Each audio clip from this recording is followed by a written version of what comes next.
నిన్న చూసుకుంటే అంటే అసెంబ్లీ స్పీకరు ప్రసాద్ కుమార్ ఆయన సున్నితంగా ఉండడం వల్లే బీఆర్ఎస్ ఎమ్మెల్యేలు రెచ్చిపోతున్నారు, పేపర్లు చల్లుతున్నారు అసెంబ్లీలో. ఒక సినిమా థియేటర్లో చల్లినట్టు చల్లుతున్నారు, పేపర్లు బిహేవ్ చేస్తున్నట్టు అన్నారని ముఖ్యమంత్రి కూడా అన్నారు. సరైన యాక్షన్ మీరు తీసుకుంటలేరేమో స్పీకర్ గారు అన్నట్టు మాట్లాడు. అది వారి మంచితనం. ఏంటంటే ప్రజాస్వామ్యంలో ప్రతి ఒక్కరంటే స్పీకర్ గారు కూడా ఏంది అంటే అధికార పక్షానికి ఎంత సమయం ఇస్తారో మాట్లాడడానికి, విపక్షానికి కూడా అంతే సమయం ఇస్తారు.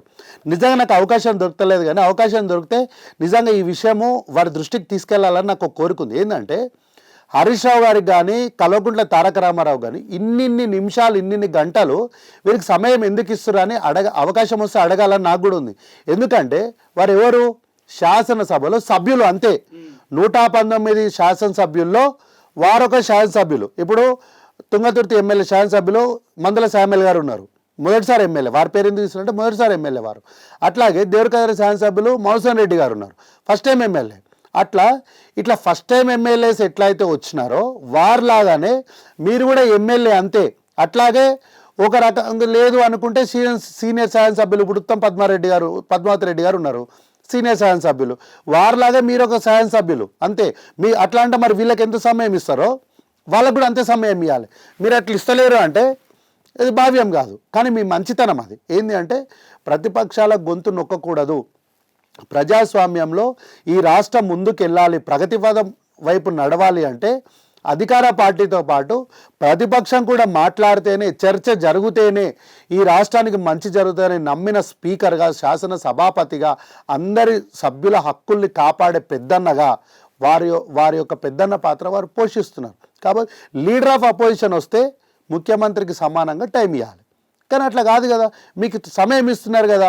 మొన్న కూడా అంతే, హరీష్ రావు గారు మీరు మాట్లాడడానికి మీకు నేను సమయం ఇస్తానని చెప్పినప్పుడు కూడా మార్షల్స్ మీరు వచ్చే ప్లకార్డులు వాళ్ళ దగ్గరికి వెళ్ళి తీసుకోండి అన్నారు, గుంజుకోమని చెప్పలే, తీసుకొని నాకు తెచ్చియండి అని అన్నారు. మార్షల్స్ వస్తుంటే హరీష్ రావు గారు ట్రెజరీ బెంచ్ నుంచి అటు సైడ్ వెళ్ళి మంత్రుల దగ్గరికి వెళ్ళి వాళ్ళని రెచ్చగొట్టే విధంగా, వారిపై దాడి చేసి వాళ్ళని రెచ్చగొట్టేటట్టు వారి మీద దాడి చేయడానికి ప్రయత్నించినా కూడా స్పీకర్ గారు వారికి సున్నితంగానే చెప్పినారు తప్ప వారి మీద యాక్షన్ తీసుకోలేదంటే వారి చేతగంతనం కాదు, వారి మంచితనం, వారి పెద్దన్న పాత్రగా మీ హక్కుల్ని కాపాడుతున్నప్పుడు మీరు గౌరవించాలి. నిన్న జరిగినటువంటి దాడి కూడా కేవలం స్పీకర్ గారు దళితుడు కాబట్టే హరీష్ రావు గారు అట్లాంటి సాహసం చేయడానికి ముందుకెళ్ళింది. అది కూడా నిజంగా హరీష్ రావు అన్న కూడా కొన్నిసార్లు ఏమనిపిస్తుంది అంటే జోగి రాసుకుంటే బూడిదైనట్టు, లేదంటే మన 6 నెలలు సాహసం చేస్తే వాడు వాడైతాడు అంటాం కదా. కల్వకుంట్ల తారక రామతో దోస్తాన్ని చేసుకుంటే కలిసి ప్రయాణం చేసుకుంటా హరీష్ అన్న కూడా తారక రామరావునే తయారవుతున్నాడు. ఒక బీసీ నాయకుని, ఒక బీసీ బుడ్డని ముందర పెట్టి ఒక పిరికివాడిలాగా దాడికి ప్రయత్నం చేశాడు. ఆయన నేరుగా రావచ్చు కదా, అట్లా రాకుండా వివేకానంద ఒక బీసీ బిడ్డను ముందర పెట్టి ఆయన దాడికి ఎందుకు పాల్పడాలి? అంత ప్రశాంతంగా ఉన్నటువంటి నిరసనల ఎందుకు అంత ఉద్రిక్తంగా మార్చాల్సిన అవసరం ఎందుకు వచ్చింది? ఇట్లాంటి పరిస్థితులు క్రియేట్ చేసినప్పుడు చర్చ ఎట్లా జరుగుతుంది? కాబట్టి ఇవన్నీ కూడా హరీష్ రావు గారు మానుకోవాలి.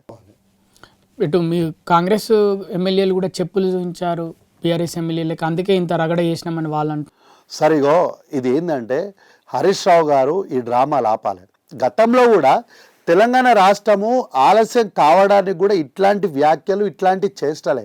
ఎందుకంటే 2004లో నువ్వు మంత్రి కాదు, నువ్వు ఎమ్మెల్యే కాదు, వార్డు మెంబర్ కూడా కాదు, కానీ నువ్వు నేరుగా మంత్రి అయినావు అంటే కాంగ్రెస్ పార్టీ నీకు ఒక అవకాశం ఇచ్చింది.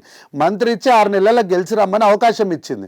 అవకాశం ఇచ్చినప్పుడు 2004లో ఇచ్చిన మేనిఫెస్టోలో ఇచ్చిన దాని ప్రకారము 2006లో శాసనసభలో దీనిపైన చర్చ పెట్టాలి అన్నటువంటి సందర్భం వచ్చినప్పుడు మీరు అనవసరంగా పార్టీకి రాజీనామా చేసి బై ఎలక్షన్కి పోయి పార్టీకి ఉన్నటువంటి బలాన్ని తగ్గించడం వల్లనే ఇది 8 సంవత్సరాలు అనేది తెలంగాణ రాష్ట్ర ఏర్పాటు అనేది ఆలస్యం జరిగింది. దాంతో చర్చ పెట్టిన ప్రతిసారి కూడా మీరు లేచి బెంచీలపైన ఎక్కి మైకులు ఇరగొట్టి స్పీకర్ను అవమానపరిచి చర్చ జరగకుండా రచ్చ చేయడం వల్లనే ఇది 8 సంవత్సరాలనే డిలే జరిగింది. ఈరోజేమో 1200 మంది విద్యార్థులను చంపింది కాంగ్రెస్ పార్టీ అని కాంగ్రెస్ పార్టీ మీద నెపం మోపుతున్నారు. కానీ మీరు శాసనసభలో చర్చలో పాల్గొని ఉంటే ఈ రాష్ట్రం వచ్చి ఇప్పటికి 20 సంవత్సరాలు అవుతుండే.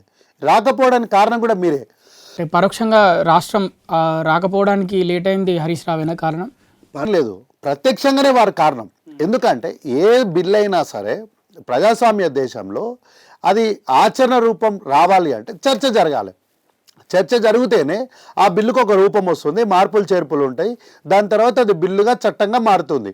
కాబట్టి ఆ చర్చ జరగనీయకుండా వీళ్ళు 8 సంవత్సరాలు అడ్డుకొని చివరిగా లాస్ట్కి ఇంకా కాంగ్రెస్ పార్టీ మనం ఇచ్చిన మాట నిలబెట్టుకోవాలని చెప్పి పార్లమెంట్లో మూజువాని ఓటుతోనైనా ప్రకటించింది తెలంగాణ. అప్పటికి కూడా అక్కడ కూడా వీళ్ళ పాత్ర ఏం లేదు. కాబట్టి ఈరోజు కూడా ఏంది అంటే ఆల్రెడీ ఈ రేసింగ్ కేసులా కల్వకుంట్ల తారక రామారావు జైలుకు పోవడానికి ఇంకా సిద్ధం అయిపోయింది. ఇంకా వారం రోజులు కూడా టైం, ఎందుకంటే ఇక ఆయన బ్యాగులు బట్టలు ఏమన్నా ఉంటే ఇక ఇస్త్రీ గంజి పెట్టుకొని ఇస్త్రీ వేసుకొని తీసుకుపోవడానికి ఒక వారం రోజులు కోర్టు కూడా గడువిచ్చిందని నేను అనుకుంటున్నా. అంతే, గడువిచ్చినంత మాత్రాన ఆయనకేం ఊరట కాదు, లేకపోతే ఆయన ఏం నిర్దోషి అని ఏం చెప్పలేదు కోర్టు. కేవలము ఒక వారం రోజులు టైం అడిగినరు. మేము కొంచెం ముందు వెనుక చూసుకుంటాం సార్, ఇక పోవాలి కాబట్టి మెడిసిన్ ఉంది అవి ఇవనేమో కారణాలు చెప్పింటే ఓన్లీ హ్యూమానిటేరియన్ గ్రౌండ్స్ మీద వారికి ఒక వారం రోజులు గడువు ఇచ్చింది అంతే. అట్లానే వారి సోదరిమని కూడా వారికి ఎట్లాంటి క్లీన్ చిట్ ఇచ్చి పంపించలేదు, ఓన్లీ బెయిల్ ఇచ్చింది.